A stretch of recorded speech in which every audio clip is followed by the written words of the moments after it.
სულ ერთიას პოზიციაზე ვართ, დიდად ჩვენ არც იმის პრობლემა გვაქვს რომ იყოს, ან არ იყოს.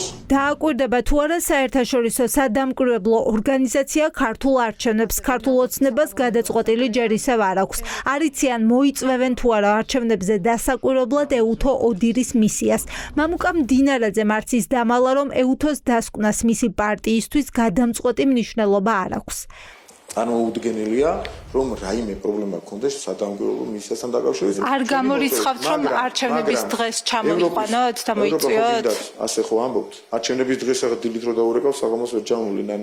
ხო და რა პერიოდში გეგმავთ რომ მიმართოთ? არ გეგმავთ და არც ის მომენტი გვაქვს რომ არ დავგეგმოთ და უშოთ შეიძლება მოვიწვიოთ შეიძლება არ. აი თქვენთვის თუ მნიშვნელოვანია მათი დასკვნა, რატომ არ ხედავთ? საშუალო მნიშვნელობას მივანიჭებდი თქვენ რომ კარგად გაიგოთ. დარჩება თუ არა არჩევნები გავლენიანი სადამკვირვებლო მისიების მიღმა. მდინარაძეს არ დაუმალავს რომ თუ არჩევნების დაკვირვებაში წლების სტაჟის მქონე არასამთავრობო ორგანიზაციები ქართული ოცნების მიღებულ კანონებს არ დაემორჩილებიან, ისინი საარჩევნო უბნებს მიღმა დარჩებიან.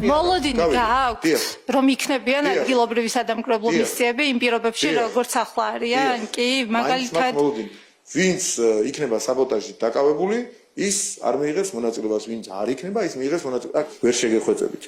ვინც დაემორჩილება კანონს მიიღებს მონაწილეობას. ქართული ოცნების დამოკიდებულება ეუთო ოდირის მიმართ არასამთავრობო ორგანიზაციებისთვის სიგნალია თუ რა მიზანი ამოძრავებს ივანიშვილის გუნდს. თვლიან რომ საარჩევნო დარღვევების სააშკარაოზე გამოტანასერიდება ოცნება.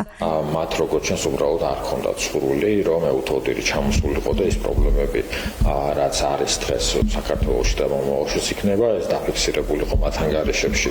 ეს არის სერიოზული ხაროზი რაც ამარჩევნებს მიადგა და აქვს. ვინ დააკვირდება არჩევნებს? ეუთო ოდირის ბედი ჯერ გაურკვეველია, თუმცა ცესკო საიტზე არც ქართული სადამკვირვებლო მისიები არ აქტიურობენ. ის ორგანიზაციები, ვისაც ცესკო არეგისტრირებს, ფასდებიან გონგოებად. ანუ ქართულ ოცნებასთან დაახლოებულ ორგანიზაციებად, ვინც მითითებებს სწორედ პარტიიდან იღებენ და არჩევნების დაკვირვების ნაცვლად საარჩევნო უბნებზე სულ სხვა საქმით არიან დაკავებულები.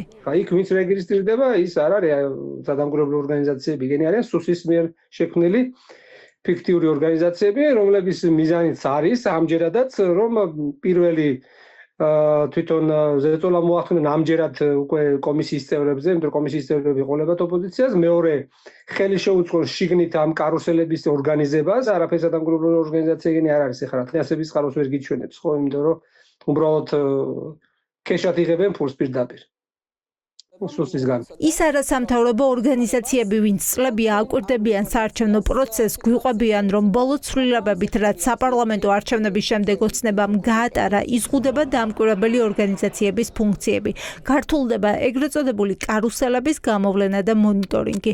პირადობის გამორთმევას და ჩვენებას დამკვირვებლის მიერ ამორჩევლისთვის ეს ერთ-ერთი მნიშვნელოვანი მექანიზმს წარმოადგენდა ისეთი დარღვევების პრევენციისთვის, როგორიც არის მაგალითად განმეორებით ხმის მიცემა, განმეორებითი ვერიფიკაციის ცდელობა.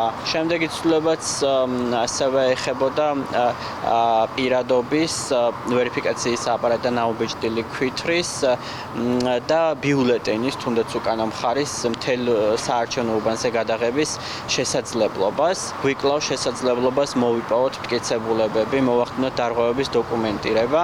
თუ სადამკვირვებლო ორგანიზაციების ნაწილი ვერ მიიღებს მონაწილეობას არჩევნებში, დამკვირვებლად ლელოში აანონსებენ, რომ თავად ეყოლებათ დამკვირვებლები და დაიცავენ მოქალაქეების ხმებს.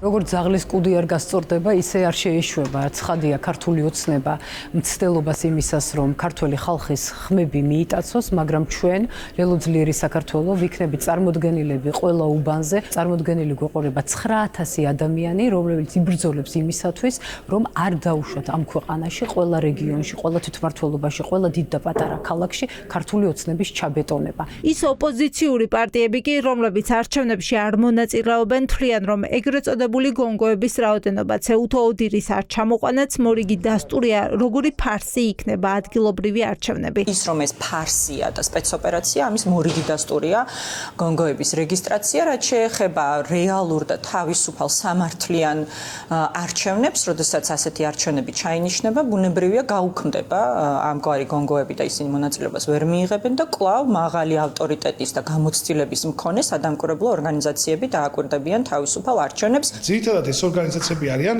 ქართული ოცნების ის კაპიტნები და ოფიცრები, რომლებიც არჩევნებში გაყალბებაში ეხმარებოდნენ 26 ოქტომბერს. ეს არჩევნები არის ფარსი და ის ორგანიზაციები, რომლებიც დარეგისტრირდნენ, ეგრეთ წოდებული გონგო ორგანიზაციები და ფეიქი ორგანიზაციები, არის კიდევ ერთი ხაზგასმა იმისა, რომ ქართული ოცნება არანაირი არჩევნების ჩატარებას არ აპირებს. მოიწვევს თუ არა ოცნება ეუთო ოდირს და შეძლებს თუ არა სადამკვირვებლო მისია სულ მცირე არჩევნების დღით საარჩევნო უბნებზე მისვლას და დაკვირვებას წესით რამდენიმე კვირაში გაირკვევა.